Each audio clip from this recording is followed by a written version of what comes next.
without further ado, let me introduce you to Scott. Big round of applause. Thank you. See you later. Ni hao. It's fantastic to be here again. This is the 5th time I've done this. One of the challenges that you're going to have today is I'm from Scotland. And you may hear my accent is slightly different to some of your other teachers. So I will do my very best to speak slowly. But if not, we're recording it so you can watch the video later. Can you hear me at the back? Yeah? Marvellous. Okay. So I'm going to talk about consulting. And I'm going to talk about the reality of consulting, not the consulting that you read about in textbooks. I'm going to tell you the truth. I'm going to tell you what it's really like to be a business consultant, traveling the world, working with the biggest companies in the world. But before I start, I'm a big user of Twitter, and I'd be absolutely delighted if you would use the hashtag. If you have any questions, you have any pictures or whatever, please use the hashtag, and I promise I will respond. I don't ignore response, feedback, yeah? So drop me a note, drop me a picture, whatever, and we can have a discussion offline. So the first question I'd like to ask is, what is consulting? Does anyone know what consulting is? Business consulting. You'll have to shout, but does anyone want to have a guess? What is it? Help companies solve their problems. Help companies solve their problems. That's a pretty good definition. Anything else? Thank you. Ask for advice. Say again? Ask for advice. Ask for advice. That's pretty good as well. Anything else? Can I tell you the truth? It's about making lots of money. Consulting firms are there for one reason and one reason only, and that's to make money. They do help companies. They are full of very clever people like you, but they are driven very, very hard on the financial case for making lots and lots of money for the parent company. Do you know any consulting companies? Who have you heard of? Do you know the names of any of them? IBM, Accenture, KPMG, good. Anyone else? EY, good, you pretty much know them, yeah? There's hundreds of them, but there's about, in the UK and in Europe and in most of Asia, there are about maybe 20 big ones. In the rest of the world, there's probably another couple of hundred, but there's a small number of the big consulting businesses. Now, I've worked in a number of them, and what I started to discover was that we're not always that popular with people. They say consultants are just there to tell you, take your watch, tell you the time, and give you it back. Now, that's not entirely fair, but nevertheless, there's a reason why consulting has that reputation out there in the market. It's quite odd though, because if you want to make money in business, probably the best place to go is consulting. You won't make as much money, even as a chief executive of an average company, as you will as a junior partner in consulting. So consulting is a very lucrative way of making money, of getting your career going, but some of the myths are quite interesting. But are they really myths? And I will talk about that. The one thing I will say though is, I've looked after graduates coming into KPMG, Deloitte, Capgemini, Atos. The one thing I will say is, once you finish your degree or your next degree, that won't get you into full-time consulting. You need much, much more than that. And I'll give you some secrets about that to help you if you're interested in getting into it as a career, because it's a tough in, but once you're in, everything changes. But I will explain that. So what got you here today, or what you get at the end of your degree, doesn't necessarily mean you're going to be a successful consultant. I worked as an HR director for 20 years before I went into consulting. 20 years. And even then, I didn't go in senior. I was HR director in one of the biggest companies in Europe, and I went in at mid-level. gives you an idea of how tough it is to really get in and get on to the senior levels. But I will touch on how you can get in it and give you some tips on how you could get in even without a lot of experience, because there are ways you can do it. These are the main consultancy businesses that I've worked with and I'm still working with. They are quite different. Certainly, if you look at someone like Atos here, I spent 5 years with Atos in Beijing. I worked on the Beijing Olympics. I worked all over China, bringing together all the technology companies that were involved in that. But they're very much a technology company. If you then look at someone like Deloitte are an accountancy and audit firm who do consulting. So there's a difference between the different consulting companies. And that means those of you who are, and I know a lot of you are interested in finance, there are routes into those companies. The marketeers in the room, there are routes, but there are different routes. And we'll maybe touch on that as we go into the talk later on. Does that make sense? Yeah? Okay. Now, the first thing I'll say to you is, and hopefully the picture translates, there's a lot of rubbish in consulting. And that's because we're pretty clever. One of my mentors used to say, we're smarter than the average bear. Most people working in consulting have got first-class honours degrees, master's degrees, PhDs. They've been directors in main board companies. And because of that, we've got a certain gravitas that companies come along and buy. But the reality is, consulting companies aren't quite as slick often as they appear. And oftentimes they make things up and sell them. So companies like McKinsey, who you might have heard of, Booz Allen, who you might not have heard of, certainly my lot, KPMG, we would just make things up and claim we were probably better than we really were at doing certain things. We got away with it because we were clever. But nevertheless, there is something about it that's quite dark. And again, I will come back to that as we move on. But the one thing that you mustn't go away from today thinking is that there's any such thing as best practice. I actually have a problem with best practice in any discipline, never mind in consulting. I think best practice is a dying idea, all but in very simple things like payroll. I don't believe in best practice. And why do you think that is? Why do you think best practice is fading? Companies are they push themselves on how different they are. And therefore shifting one idea from one company to another, to another, to another is no longer going to work. People won't buy it. And individuals will no longer buy it. So I find now increasingly with my work that companies want me to just look at what might work. So I call it promising practice. That means that quite often, and I do this with all my delegates and all my students, I'll provide information to you that disagrees with what I've taught you. And that's because I work in the most complex area that there is, and that's the human brain. Anyone that tells you that physics is complicated has never dissected a mouse. We know more about, they say we know about how the cosmos works. We don't know how a mouse works.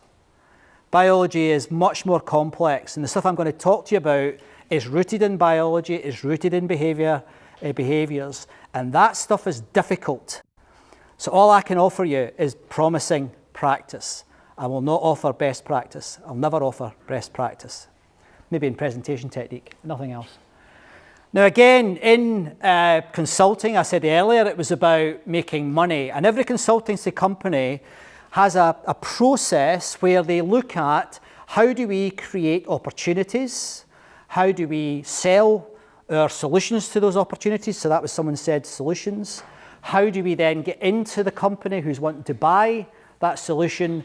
And then there's the bit that I am not comfortable with.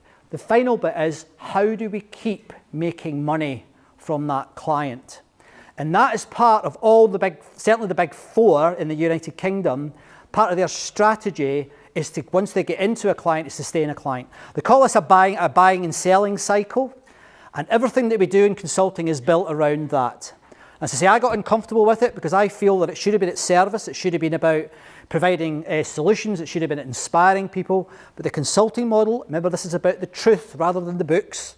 The consulting model is you get in and you keep generating income from that client, whether the client wants it or not. Whether the client wants it or not. So that's one of the real big issues that consulting, as you go into business, you will face, and hopefully armed with this, you can have a better dialogue with the consultancy, whoever it is you're working with. So there's a number of things I'm going to talk about now that are all linked to my experience. And the first one is colleagues. I've worked with about 300 different companies across the world, and the thing that sticks out from all of those companies, and certainly from the consulting perspective, is the quality of the people that you work with in consulting is second to none. The standards are enormous. It's very challenging. Some of the hours are a bit difficult, but the quality of the people are incredible. And you may, in your studies, have come across some thinking around teams and about team working, have you? Yeah? There's a particular model called the high-performing team model, and that talks about when teams are really, really working. Now, these are rare, and in my whole career, I think I've only ever worked in a high-performing team maybe 4 times, and all of those times was in consulting. The quality of the people is astonishing, and the backgrounds that they have is amazing, and I loved that part of it. So this is one of the better bits, and it's not a myth that the standards are extremely high, and that means it's difficult to get in. But as I said earlier, once you're in, things change, and I will talk about that in a minute. The other C is clients. The other thing I found in consulting, and I think it's fair to say almost in every contract I worked on, was that my clients, initially they were wary, they were worried, they were almost scared of me. They didn't know how to work with me. But gradually, when they realised what we were trying to do, which was to help them on the ground, that relationship developed. And I have to say, I'm very fortunate to have some terrific friends from those experiences. So again, although I've said earlier it was about driving cash out of an organisation, the upside, one of the upsides is that the range of clients you work with is incredible. That means nowadays I coach and mentor chief executives all over the world. It means that I'm working with people who maybe were 20 years ago, they would be maybe a middle manager, they would be an accountant or a managing accountant, or they would be an HR director, and they've now moved on. And my relationships with them have moved on. So for some organisations, mainly in the financial sector and the retail sector, I've had more than 20 years work with colleagues who have been in these organisations but have moved on, and we've gone because we became friends and we've moved on through careers. So it's a jolly good way to develop your network via your clients that you get in consulting. The advantage to that, compared to a normal job, is that I've got, if you look at my LinkedIn profile, you'll see that I have connections from hundreds of companies. Most people have connections from the 2 or 3 companies they've worked in.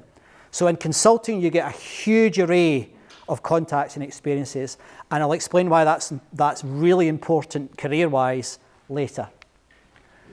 Now, these are some of the companies I've worked with, and it varies a lot. And this is one of the other challenges that you face in consulting, because one day you could be working with IBM or Apple or Virgin or Blue Circle, if you know them in Beijing. And then the next day you could be working with a local government department. And sometimes in the same day you can be working with 2 companies that are completely different. And the thing that I took from this, and it's quite interesting because there's not a lot written about this. You may hear about how private industry is much, much better than public sector workers. That's absolute nonsense.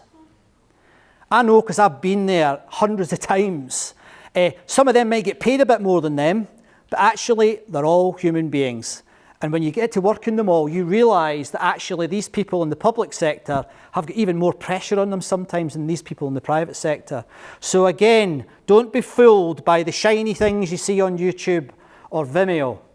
A lot of these public sector organisations are terrific. And in fact, I would say the 2 best clients I've ever had were the British Ministry of Defence and the CIA. They were the 2 best clients I've ever had. And I've worked with Apple, I've worked with Amazon, I've worked with AI, Watson, I've done all of those, yeah? But the best 2 were 2 public sector organisations. There are reasons for that, I can't go into it just now, but they were certainly my favourite 2 clients over the years. The other thing that happens can be quite weird. We were asked to work with Idris Elba, who I don't know if you know Idris Elba, he's quite a famous actor. And we were asked to bring Idris Elba into a company called Superdry. Have you heard of Superdry? Maybe, yeah. And we spent 6 months working with Idris. And I mean, that was amazing. It was tremendous. And I mean, I've worked with football teams, rugby teams, I've worked with England cricket team. You know, you do get some quite glamorous assignments, but the honest truth is the majority of them are head down, hard work, trying to sort out, as someone said there, issues in the workplace, and it's not always exciting. Sometimes it's really boring, yeah? So you're not working with Idris every day. He's quite interesting. He's a good actor. He's a terrible singer. Now, the next thing I want to talk about is a classic issue in consulting, an absolute classic, and that's dealing with client expectations. They often think that because you're a consultant and you've got your fancy suit on and you've got your degrees and all the rest of it, that you're going to walk in and you can deliver them the best possible service, but they never want to pay for it. So this is what happens. The expectations are very, very high, but often the budgets don't allow you to actually deliver that to that expectation. So one of the things that good consultants do is they are very careful about managing expectations. I'll say that again because it's so important if you're interested in getting into consulting. It is so important that if you're a good if you want to be a good consultant, that you understand how important it is to manage client expectations, because the client will always want more than the client can afford, or sometimes you can deliver. So that's a really important tip if you think about getting into consulting, and it's all about managing clients. The next thing, and this took me, I think, about maybe 8 months to really understand when I first joined KPMG. And at first it was odd because when I joined, they took me away with all my new colleagues to a beautiful hotel somewhere very exotic, and they basically told us how to be consultants. They taught us how to be consultants. And I felt a little dehumanized by it. I felt I was becoming a robot because they were just telling me how to behave. But 6 months later, guess who was put in charge of recruiting new consultants? Me. And I completely changed it because I thought, no, I don't want my teams and my colleagues all to be the same. And there are some of the consultancy businesses still do this, but certainly where I have had an influence and have worked, we have changed it. And the way we've changed it is we've made it all about relationships. And we spend best part of 6 months with new recruits. And when I say a new recruit can be 23 or 63. So there isn't any, we don't all recruit, everyone is, just out of university. It can be a specialist who's been working on oil rigs for 40 years, and we need a specialist to go and work in Kuwait for an oil company. We will bring them in, we will train them, but the way we train them is in relationships. Because your technical skills, and this hurts particularly academics sometimes, your technical skills can be taught. So we would bring them in. It didn't really matter if you were a microbiologist or you were a chemist or you were a janitor. If you had the smarts that could pick things up, that was great. But the main thing that we were looking for, certainly in graduate recruitment, was how good were you at relationships. But that is a really tough thing to be good at. Very, very few folk in this room and very few people I've ever met are actually pretty good at managing relationships. And I'm sure my partner Samantha would say I'm not either. We'll come back to that as well, I suspect. The other thing that I just want you to think about, because if you go into consulting, you can have an edge by knowing about relationships. There's very little in the literature. Most academics are scared of relationships for pretty good reasons, unfortunately. But nevertheless, if you can specialize in that side of leadership or in business, that can give you an edge in getting into consulting, because they are all looking for relationship specialists. So if you're a marketeer, think about looking at behavioral economics. If you're in finance, think about management accounting rather than financial accounting, because these things give you an edge on other graduates because they do not have the relationship skills. They only have, and I don't mean that with disrespect, but they only have technical skills, which are not always what we need in consulting. The other thing that I call it the sort of the way we're measured, the consultant's capital, is that we were always ahead of the client in terms of data. Now, I said at the beginning, sometimes that data is made up, sometimes that data is perhaps not as robust as it should be, but nevertheless, we had an engine, certainly at Atos, we had an engine where we could create data that could help the client really understand where their problems were and where the challenges were.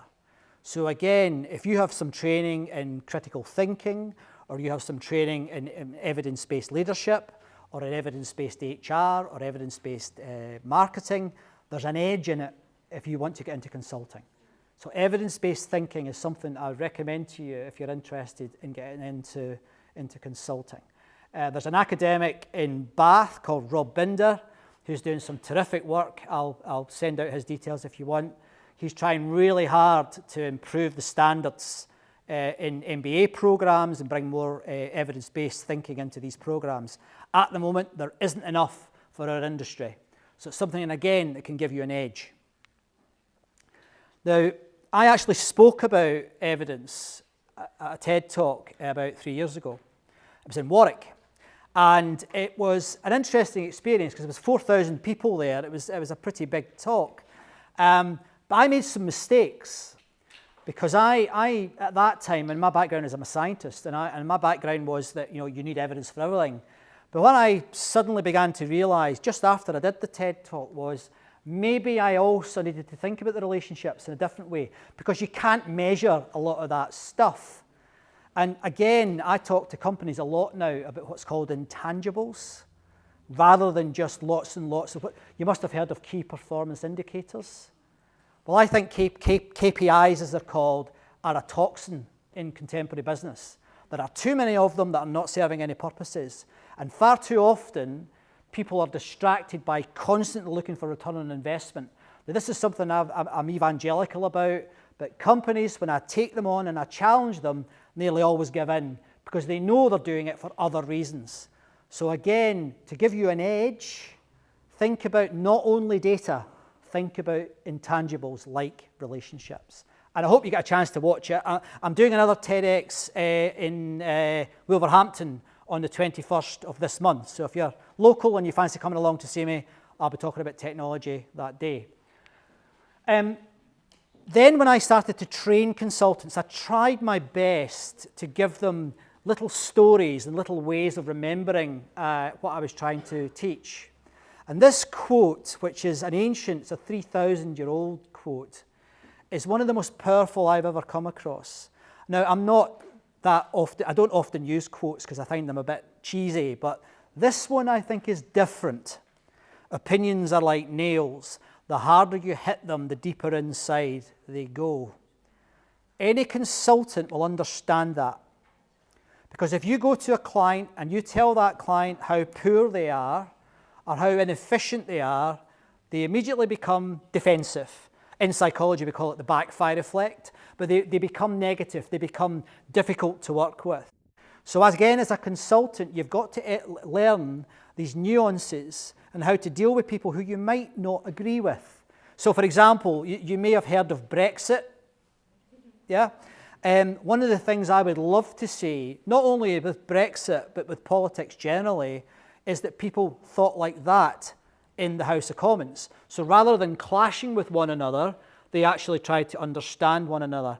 I think I'm dreaming rather than it's ever going to happen, but nevertheless, I would love to see that because we know from psychology that by being adversarial, all you do is make things worse. So if you are abusive and aggressive towards President Trump, he just becomes more Trumpy. Yeah? You can't use aggression to change people. It doesn't work. And this is something you learn quite early on in consulting. And actually, if you become adversarial in consulting, you won't be in consulting very long. You will be off. The other area that I would seriously urge you to think about, and I know you're all, under 25 or nearly all under 25. Storytelling is something that I think should be on the school curriculum. I think it should be embedded in every organisation's onboarding practice. But I think it's even more important than that for you. And what I say when I do a keynote speech on this, and I call it "Let Your Life Speak," because the evidence is that story, and a wonderful science fiction writer called Ursula Le Guin said this: stories are our operating system. They are the best manual we have. And when I tell story, I was speaking at an event last night, and they were a pretty boring bunch of professionals. But I was telling stories to them, and they were crying. And immediately you resonate with their feelings, and the boring goes away. The armour comes down, and they start to interact with you. And again, this is where, unfortunately, a lot of consultants, an awful lot of chief executives, and many academics are really poor storytellers. So again, if you want an edge, think about storytelling. Think about your life, your parents' life, your experiences of working in different countries, moving. That's important when you're trying to get someone to resonate with you in consulting. And that, to me, is my consulting capital. It's my storytelling that means I'm a busy guy. Not my knowledge of consulting, not my knowledge of business, technology, biology, psychology, none of that. It's got to do with storytelling. So just think about that. How good a storyteller are you? And if you're not any good, you should start thinking about it. Because I honestly believe it's a critical skill for the future, and I know it's not taught in our schools. The next thing, it's another C, create. This is something that's a bit more grey, a bit more unclear. But as you come in as a consultant, you'll find that the senior people will say, okay, we've got a problem, as you said, sir, we'll be asked to solve an issue at work, and you'll be asked to develop something, you'll be asked to create a solution. Now this at first is extremely difficult, because all you'll have in your back pocket will be your quarter change models and all your textbook models that you get taught at university. Now, they are really useful. But someone once said, all models are wrong, but some are useful. And a lot of those models are quite useful. So as a basis, you're luckier than a lot of people who have worked that have never been to university, because they've not got any of that thinking in them. However, again, an edge for you getting into business is being able to bring together thinking from different disciplines and create a solution for that client that at least feels unique. At least feels unique. Because what will happen in many consultancies is they will take your idea, they'll sell it to one client, then they'll sell it to another client, then they'll sell it to another client until people get sick of it, then they'll start again. But anyway, the value in it for you is to know that being creative is actually really, really important in the consulting world. Clients love a bit of creativity. Now, this is the sort of thing that I used to produce. I don't expect you to be able to read it, and to be honest, I don't want you to read it, because I was a young guy when I did this, but this was a model that we used to help companies understand how we could break down change and help them transform the businesses. So that's the sort of thing that classically you'd be asked to work on. Now, of course, it's not just one slide. It was probably about 500 slides. It was probably a book. In fact, it is a book. And that's a change methodology, we would call it. And that was the sort of thing I was asked to do when I first joined consulting. Despite the fact, and it's slightly odd, because my background, I used to work in pathology. I used to cut up dead bodies. And then I was being asked to do change programs in companies. So my best line, it probably doesn't translate, was I went from human remains to human resources, which was a slightly odd transition. But nevertheless, they found that my brain was able to do it, and I was surprised, probably as much as they were, that I could do it. But there is a but. That's the but.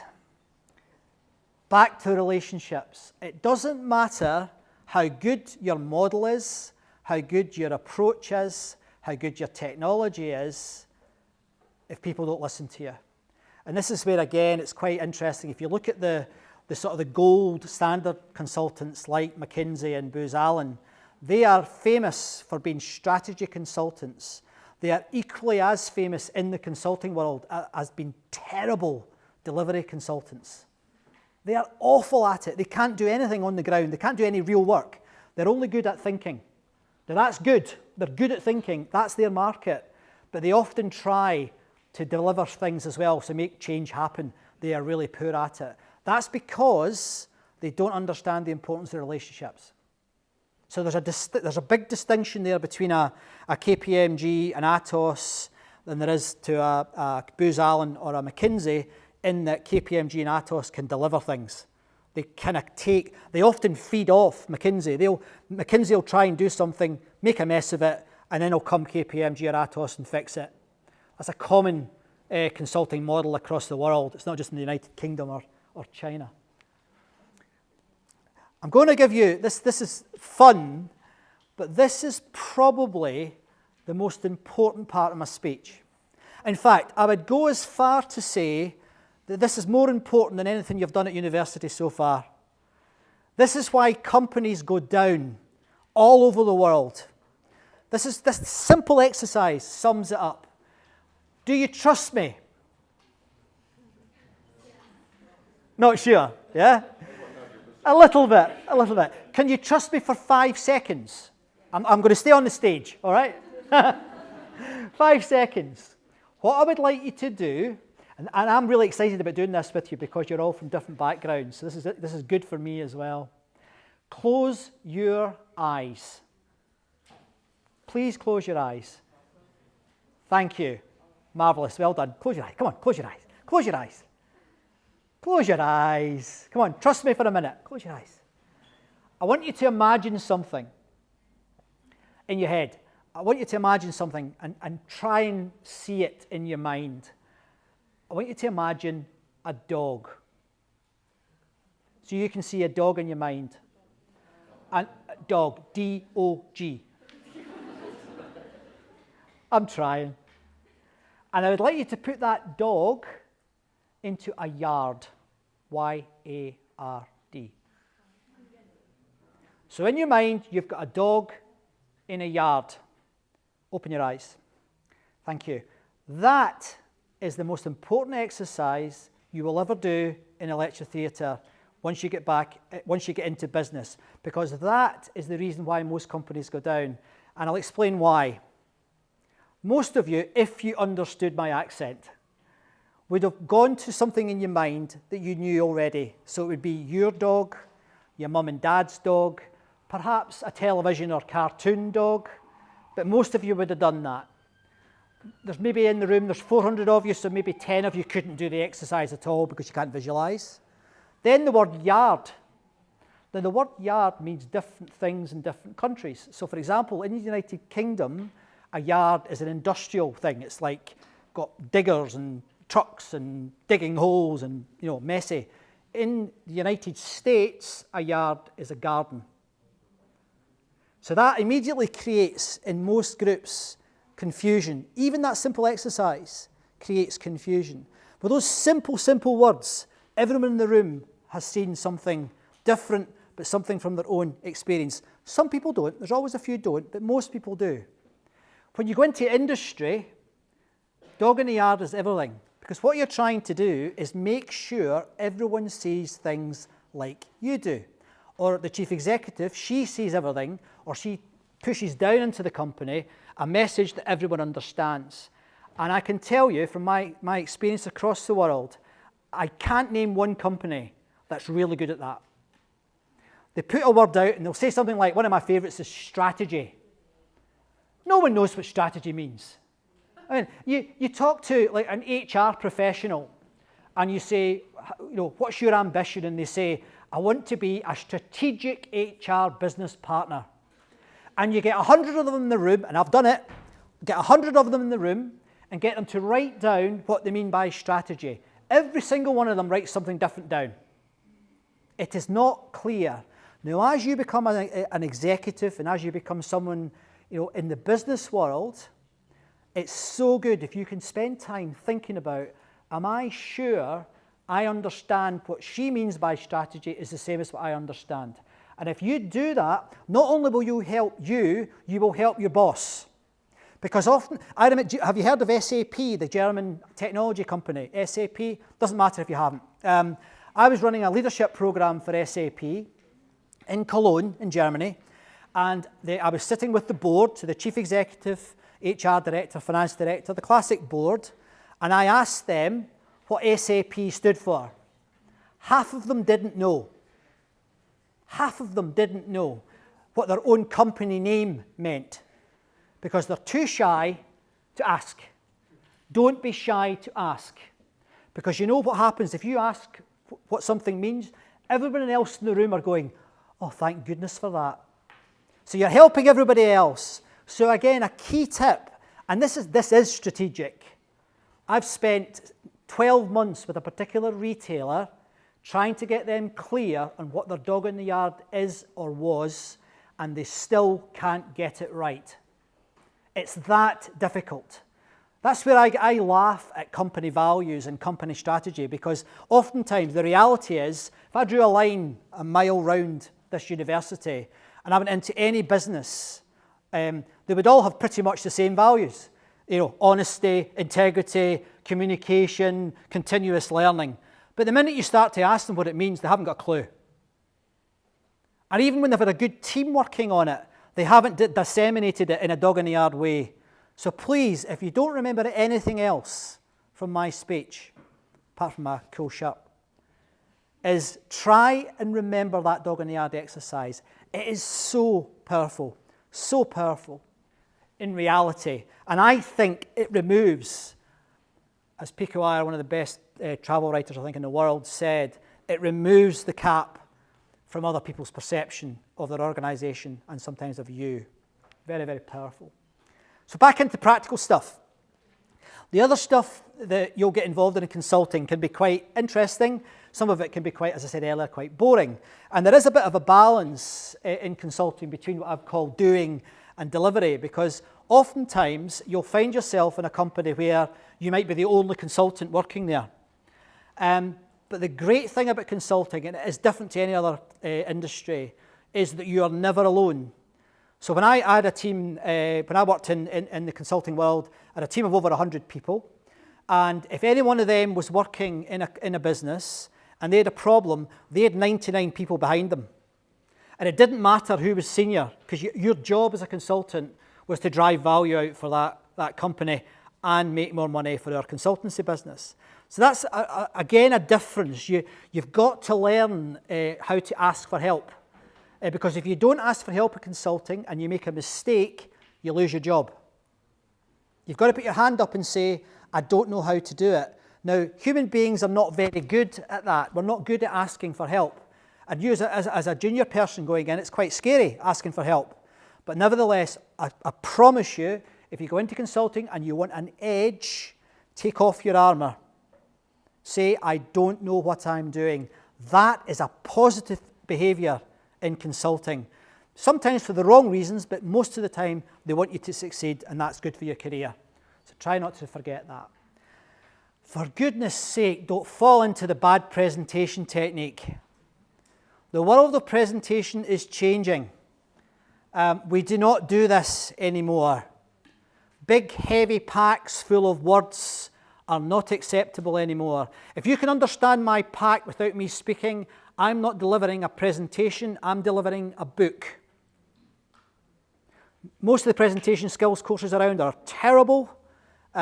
You must think about your audience. You'll notice I use nearly all pictures. That helps you. You don't speak the same language as me, most of you, but some of the pictures are helping, I hope. That's the way you've got to think.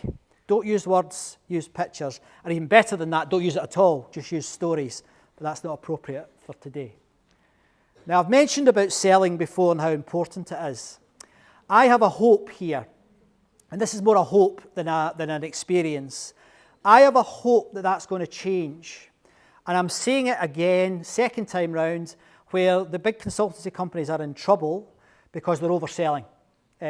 Auditors are getting caught out for selling consulting once again. And I hope that in the next 5 years, and it's that short, that the consulting world is going to change its perspective on selling, and it's going to go more towards what you said at the front, providing a service. And if that happens, I might get more interested in going back again.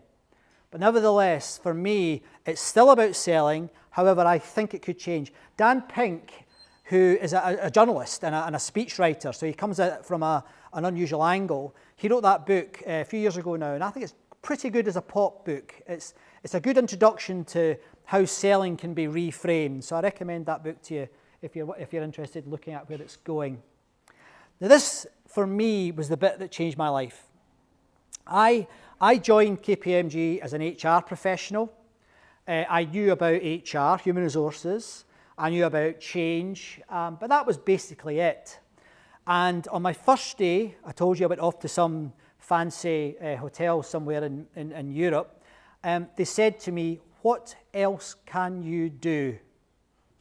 And I was like, "I can cut dead bodies up. I'm not sure what else I can do." So they introduced you at that point to what they call the T model. And the T model is this. I touched on this earlier. They will say, okay, you will have a deep specialism in your consulting career. So mine was obviously HR and transformation change. But you must also have other skills that companies are willing to purchase. So you're given about a year to do this. You're given a year to find out what else you might be interested in. So I actually ended up doing procurement, which I'd never even heard of, to be honest. I ended up doing procurement, and the other one I did was technology. And then what a consulting business will do is they will invest in your development so you can get up to speed in both of those disciplines. And I think that's where I learned that going to university in your 20s is probably not the right age to go to university, because I was picking this stuff up in my 30s and I flew through it. And I loved it and I was very passionate about it. So my T now is HR, transformation and change, technology and procurement. And I speak at as many procurement conferences as I do HR and technology conferences now. So this is a great thing you will find if you go into consulting. They nurture capabilities that you may not know that you have. And let me give you a little quote on this that, again, I think is beautiful. And this, again, really helps when you're writing strategy in organizations. This is after an educationalist called Ken Robinson. And he said, human resources are oftentimes like natural resources. Sometimes you've got to dig deep to find them. Human resources are oftentimes like natural resources. Sometimes you've got to dig deep to find them. And as someone who trained consultants to be consultants, I saw it as my job to give them the tools to find out what their real talents were. And that is something I would again say, if you're looking for a career that will really get you to flourish, consulting could be the place, because you get the opportunity to try different things out that you might never have thought you would ever work in. I've even worked in women's underwear once, which is quite bizarre, but I did. And you get into such weird and wacky areas. It's very interesting and very challenging as far as capability is concerned. But that leads me to a question. And I'd like to ask everybody in the room this, just in your head though. For whom do you work? For whom do you work? Now at the moment, most of you don't. Most of your students, lecturers, for whom do you work? The answer to that question, if you got what I just said about capability, is I don't work for the University of Birmingham. I don't work for KPMG or Atos or Deloitte or Accenture or PwC. I work for myself. And if you understand that in consulting, your career will go woof, because it's people who get that, who spend a ridiculous amount of time and money on their own development. They're the ones that progress. And again, unlike an industry, in what I call proper jobs, you're actually seriously rewarded for continually developing yourself. It's seen as a very, very powerful capability in the consulting world. I'm an absolute addict. I read 3 books a week. I go on retreats 4 or 5 times a year. I am absolutely fully invested in my own capability development, and you are never finished. Anyone who thinks they're finished would get sacked in a consulting business. It's not good enough for a managing partner or even a chief executive to say they're finished. She will not get away with that. Her chair will say, no, you've got to keep going and keep going up. And in consulting, that's a good thing about consulting. I don't think that's a bad thing. And they will invest in you. I got 3 degrees as a consequence of working in consulting. 3 degrees. And you know how expensive it is to get a degree. Yeah, they pay for it because they want you to get that learning, they want you to get that capability that you can then take into clients. And that can help you do this, because with those tools and those techniques, you get quite fleet of foot, you get quite flexible. I mean, I can talk about pretty much anything these days. Give me a topic, I'll talk about it. Because you get to that point where you become almost saturated. But the other thing I've always realized is, and this is where, again, one of my warning signs for a poor consultant is that they are certain. They tell me they know the answer to anything. Anyone who thinks like that does not know the answer. They think they know the answer, but they're not well enough experienced to know that there are so many variables that the best you can ever offer is promising practice. Now, this is one of the questions my mentor asked me at KPMG and then latterly at Atos. She said, Scott, what are you going to be famous for? Because again, in consulting, what will happen is, and it's completely different to any other industry, if you do a good job in consulting, but no one sees you. So say you're a data processor, or you're a marketing analyst, or a financial accountant. If all you do is world-class accounts and world-class marketing, you will not get promoted. You've got to put your head above the parapet. You've got to be noticed in the business to get promoted. Now, some people think that's unfair. I probably think it is unfair. But in the consulting world, that's how it works. So my mentor asked me, what will you become famous for? And I became very famous for being a presenter. And I became the go-to guy to do keynote speaking, to do client pitches, and I had never spoken in my life before until I went into consulting. And I became the guy that did all the speaking. And you have to find what you're really, really good at. And sometimes it might be something that you don't think could add value to that company. Oftentimes you'd be very surprised in what came up. Susan Sontag, one of the great journalists in the 60s and the 70s, said, I am only interested in people who are engaged in lifelong transformation. Well, I can assure you in consulting, that's true. They will follow you, they will develop you, they will look after you if you are engaged in lifelong transformation. And the other thing that I found, and this is quite nice, is that clients like it too. They like to see that you're pushing yourself all the time. They like to see that you're trying to become better. Now, there's a dark side to consulting that I'd just like to touch on before we finish. You spend your time traveling around the world. It sounds quite sexy. It sounds quite exciting. It isn't. It's exhausting. I was working in Beijing on a Tuesday with a cement company, Blue Circle. And I got a call from my managing partner saying, I need you to come and present to Carphone Warehouse, which is an old telephone company in the UK, and I need you to do it tomorrow, and I need you to prepare for that presentation. So I had to tell my client in Beijing, sorry, I've got to go to the United Kingdom. I got on an aircraft, I wrote my presentation in the aircraft, I landed in London, there was a car waiting for me, I got into the car, I drove to Carphone Warehouse, I presented, got back in the car and back to Beijing, and I was in the office at 8 o'clock the next morning. That happens all the time. That's one of the pressures that you get. And that, I have to say, is not good for your health. You're drinking, you're eating. I was about this size when I stopped consulting. The other thing that is very common in consulting is that marriage doesn't work. There are very, very few married consultants. They might join the company married, they often don't finish married. In my practice, there was 400 of us, I think it was 80% were divorced. That's because you're traveling so much. So you're earning good money, but it's not good for your relationships. And there's a McKinsey partner put it rather beautifully.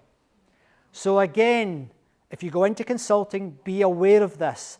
I am now married to another consultant, and that works perfectly because we understand the lifestyle. But that is a hard truth you will not get in any of the consulting books. But the reality is it damages your personal life if you let it. I let it and I lost my first marriage So I know it hurt, it was terrible. Yeah, so think about it. If you go into consulting, it can really, really damage your relationships at home. The other thing to be as a consultant is current. You've got to know what's happening today. That means that even good books like these books, that I do recommend if you want to read some books on this, the average book is about 3 years out of date. The average article in the research media, in the academic media, is a year out of date, or a year and a half now in some journals, out of date. So keeping up to speed with what's really happening is very, very difficult. However, a consultant has got an edge on that because you're working with the people oftentimes who are having the new thinking. So I was working in IBM Watson before people had heard of Watson. You may not have heard of it, but it's one of the big so-called artificial intelligence machines that IBM run. So you actually get ahead of the game by working with your clients. But do not think that you're going to get new thinking out of Harvard Business Review or books. You won't. You'll get slightly old thinking, but nevertheless it could be helpful, but the real new thinking is from your clients. So bear that in mind if you go into consulting. Can give you a real edge. The other thing that I found difficult personally, it's not my personality, is complexity in consulting. It's very, very difficult. Because one minute, as I say, you could be working in Beijing on a cement company or a chemical company. The next day, you can be working, or the same day, you can be working with a telecoms company. And that evening, you can be doing an after-dinner speech in a gentleman's club in London. Literally. So that complexity is quite often difficult to manage. And I think, again, if I was going into it again, and I'm not going to go back into it again, but if I was going into it again, I think I'd be the fittest consultant in the world. Because I think your health, your well-being, your mental health is seriously important if you decide to go into consulting. It is not the same as other jobs. Another one that's very important, and this is quite difficult for a lot of people to really understand. There's a Scottish saying, well, I say it in Scottish. If you flee with a cross, you get shot with a cross. That's how I really speak. If you fly with the crows, you get shot with the crows. And that means that if you spend your time with people who are, you will be seen as one of them. You have to be very, very careful about that. Because in consulting, you're only as good as your last job, and you've got to manage that network. It's very, very important. I'm going to skip that one. Does anyone know what serendipity means? Probably not. Serendipity means luck. And in consulting, you can get very lucky if you understand what I've just said about thinking about who you work with, because the evidence is, and they call it in the academic world, combinational creativity. If you work with different people, you can become lucky. And let me show you how I describe this to my clients. I use an elephant.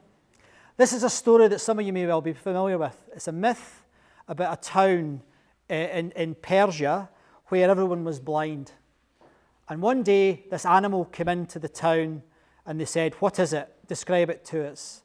5 people from the blind committee came to see the elephant. And this is what they did. The first one got the tail and felt the tail and thought, it's long, it's soft at the end. It might be a snake. It might be a rope. The second one felt a leg and thought, it's round, it's hard, a tree. The next one looked at its tummy, its stomach, and thought, it's big, it's huge and hard, it's a wall. And then another one looked at the tusk. It's hard, it's sharp, it's a spear. And the final one, she felt the trunk, and she thought, it's round, but it's got a hole in it. It's a pipe. In consulting, you need to become someone who sees the whole elephant. And the only way you do that is by working across disciplines. An accountant never sees the whole business. A marketeer never sees the whole business. A chief executive never sees the whole business. And consultants are all about seeing the whole business. And if you've listened to what I've said today, in terms of capability, etc., that can really help you see the whole business. And that gives you an edge. And there's a biological principle that has been championed by a chap called E.O. Wilson for decades. and it's called consilience. And consilience is about something is more likely to be true if it's been demonstrated in different disciplines. And consulting is about consilience. That's what we do in consulting. And my stories and my work is all embedded in that image, because I talk about science, Scotland, writing, consulting, music, fitness, rugby, speaking, laughing, whatever. I do all of those things when I'm speaking, because that helps my clients see the elephant.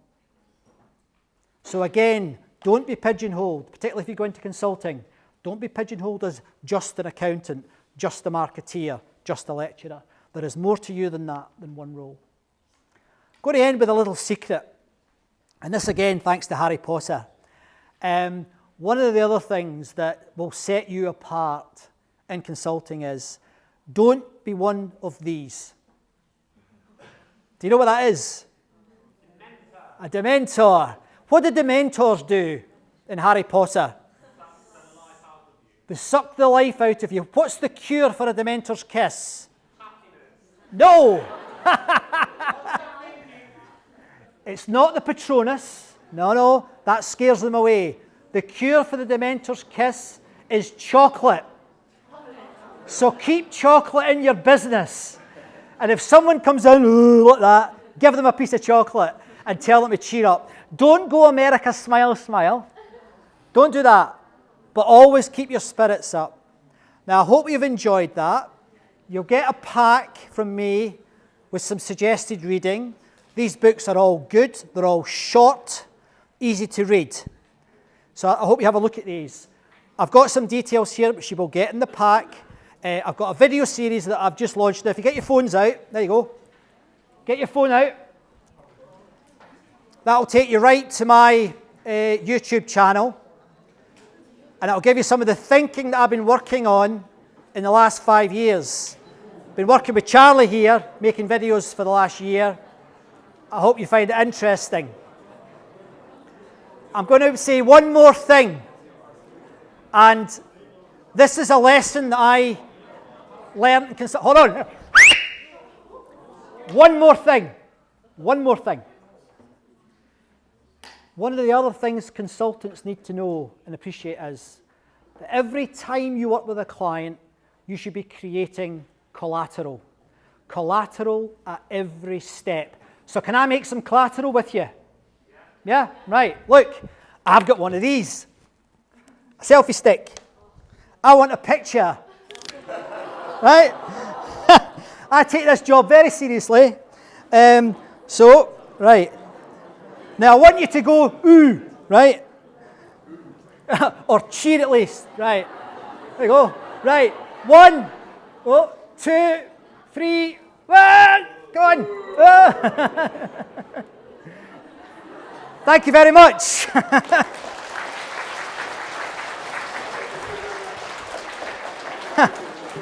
Now, we're short of time, but does anyone have any questions they'd like to ask?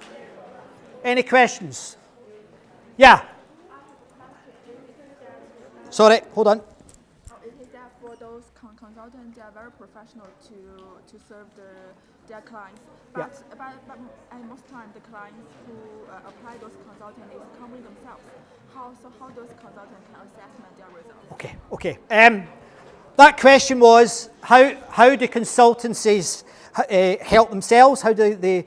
Why don't the companies help themselves? Yeah. The simple fact is that most companies do not have that capability. They don't have the depth of experience, because in consulting, the working with different companies gives you the elephant. Most companies don't get that. Most companies, you will spend your entire career working in little bits of the business. Very few people have worked in different disciplines. So the gold from consulting is, I can take an idea that I've found in chemistry and I can use that in retail. Or I can take an idea I've got from retail and I can use that in technology. Very few folk outside consulting can do that. That's that's one of the gold stars from consultancy. Any other questions? No? Okay, well, thank you very, very much. It's been a pleasure meeting you all. Good night.